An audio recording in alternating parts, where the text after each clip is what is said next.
Hey coaches, Deidra Penrose here, and today I want to talk to you guys about the power of threes.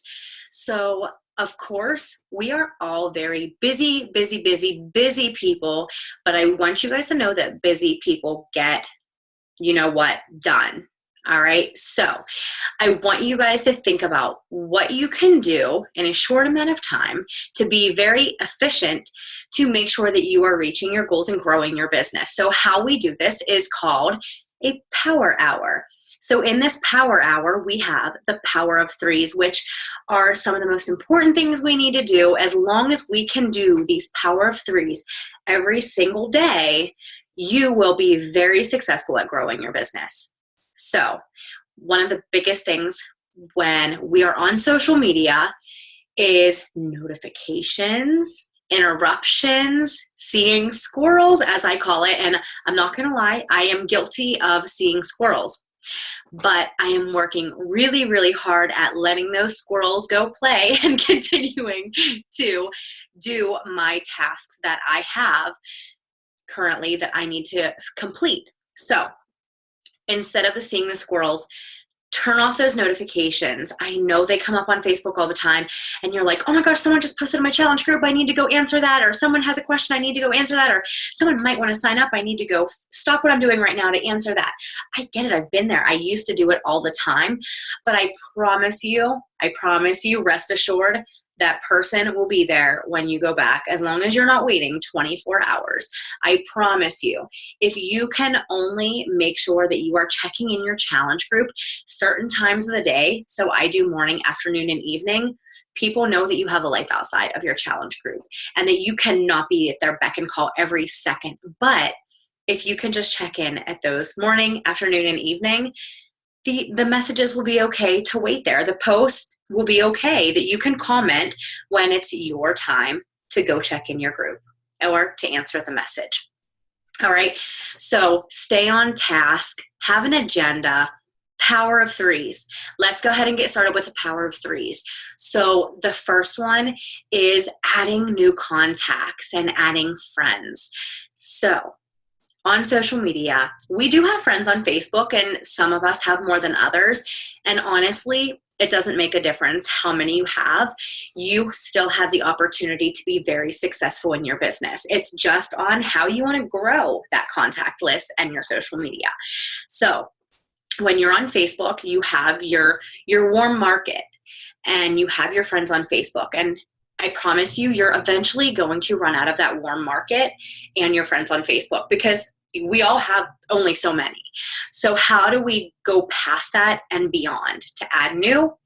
Is we go to friends of friends, friends of family, people that you're in groups with. I know a lot of people are in groups on Facebook, whether it's a yard sale group. I'm in a few yard sale groups and have talked to people that way. You also have your community, your neighborhood groups. If you have a hobby, make sure you're searching that hobby and you're getting into the groups. If you have a pet, get into dog groups or cat groups, or do they have crazy cat lady groups? I don't know. Whatever it is, monkey groups, whatever animal you have, get into those groups. And the most important thing is make sure you are interacting in those groups, because if you're not interacting and then you start adding these people, they might not see that connection and they might not add you. So make sure that you're talking, you're asking questions. You can personal message some of those people and just ask questions, so you're building a relationship. Then when it comes to asking them to be added as a friend, it's going to be like, well, yeah, we've already been talking. Why not? Or they'll add you. And when it comes to inviting them, it's not going to be so weird, because you've already made that connection and you're already building that relationship with them. Get it? People that you went to high school with, people you went to college with. I went back to people I went to elementary school with because I went to a different school district. And although I didn't know a lot of the people, I knew their names. So I added them and I just started liking and commenting on their stuff on social media. And then they ended up messaging me or commented and liked on my stuff. And that gave me the opportunity to open up a conversation to them. So in the back office, if you don't know who to add as your contacts, go to the memory jogger in the back office and it will just go through people that you may know, so you can start writing people down and adding them. And also on Facebook, there is I think whenever you click on friends, there's a list that says people you may know that has mutual friends. If they have at least 3 or 4 mutual friends, I usually add them, and it's not as creepy because you already have mutual friends. So when it comes to them saying, do I know you? Yeah, we have mutual friends. I think we maybe met here, or I think we went to school together. So it's like, oh, okay, yeah, I'll add you as a friend. But if you have no mutual friends, be careful, because if they don't add you and you do that to so many people, you can end up in Facebook jail. You don't want to go in Facebook jail. I've been in Facebook jail more times than probably anybody else. And it's not fun because then you can't add anybody as a friend. So make sure that you are adding 3 contacts a day to your social media. Number 2 is inviting 3 people minimum per day. Now, if you really want to grow your business and you want to be really successful, I hope that you're inviting more than 3 people a day. I would turn the power of 3s into power of 5s. All right. So you're inviting a minimum of 3 people a day. And that means personal messaging on Facebook. It means calling up a friend or texting a friend and saying, hey, so-and-so, I actually have this challenge group going on, so-and-so date. It's a new year. I'd love for you to join me and be accountability partners. What do you say? We would have a lot of fun. If it is a friend, I do recommend calling them on the phone rather than just texting, because I don't know, I think it just is more personable that way. At work, if you have coworkers at work and you're on lunch break, talk about your challenge group. Ask them if they want to join, and you can be accountability partners. You can have this little challenge group going on for people at your work. There's so many different ways of inviting. At a grocery store, if you start talking to someone at a grocery store, someone is somewhere and they ask you a question about health and fitness, or you notice that they're picking up something healthy, or you're hearing a conversation. I've totally done that where they're talking about chia seeds and they don't know why they should get them. Why not just jump in the conversation and talk about nutrition and how it can benefit you? And by the way, I'm actually a fitness coach, and I do help people with online support groups to help them reach their fitness goals. I do have a group if you'd be interested in hearing more about it. And then you can just connect with people and build a conversation from there. I mean, what's the worst that can happen? They say no and they walk away and you're in the same place they started. But what is the best thing that can happen? As you just got somebody involved in your challenge group or coaching, and you are going to change their life. Sounds pretty awesome, right? All right, so inviting. I just want you guys to know, when you're inviting, doing a public post does not count as an invite, okay? No. Personal messages, they have to have a specific name on the invite for you to be able to write them down and say, this is who I invited. All right. And last but not least is 3 follow-ups a day. 3 follow-ups are people that you've talked to in the past. They may not have answered you right away. They may have said, yeah, let me think about it. I'll get back to you. Let me talk to my husband. That's like a famous line. I'll talk to my husband about it. And then you can follow up. I usually give it 24 to 48 hours before I will say, hey, how's it going? How was the weekend? Just wanted to follow up and see how everything's going. I also know that you were talking to your husband. How did that conversation go? Do you have any questions? I'd love to get you started. We have preseason for our challenge group starting so-and-so date, and I want to make sure that you get everything on time. So it's that easy.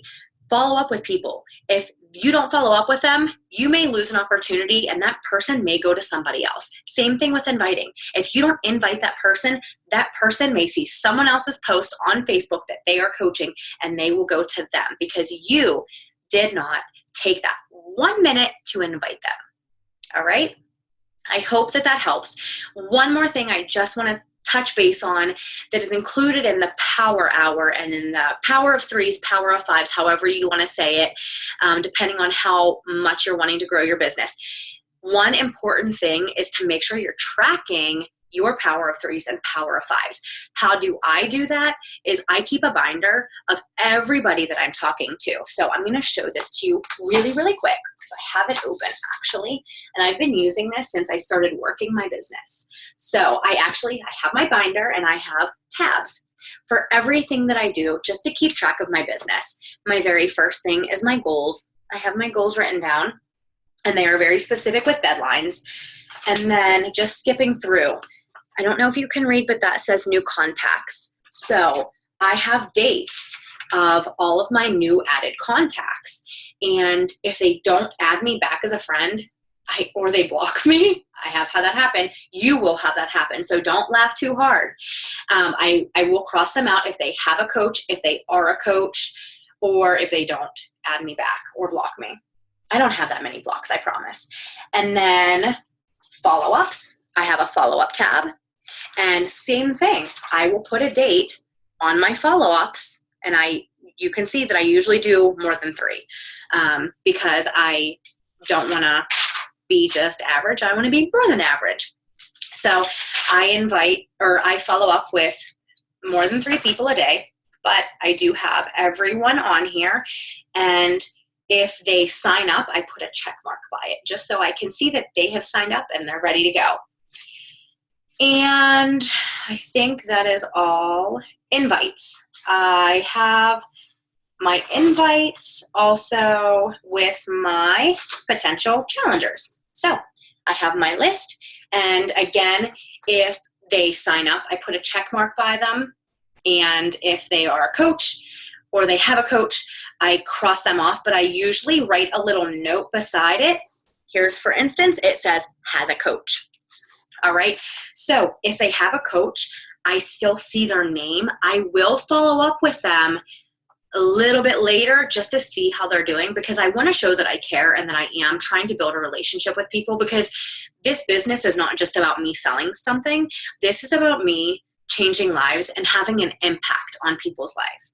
All right, so I hope that you are in this business enough that you really care yourself, that you will be following up with people and building that relationship, whether they have another coach or not. So I hope this helps. Make sure that you are keeping track of your business. If you don't keep track of your business, how are you going to know who these people are that you're talking to? If you miss someone, you are SHIT out of luck, because those people will eventually go to someone else if you don't follow up with them and keep track of who you're talking to. All right, guys, I hope you get the power of 3, power of 5s, however you want to put it. Make sure that you are putting good use to this every single day. This is not going to take too much time out of your day.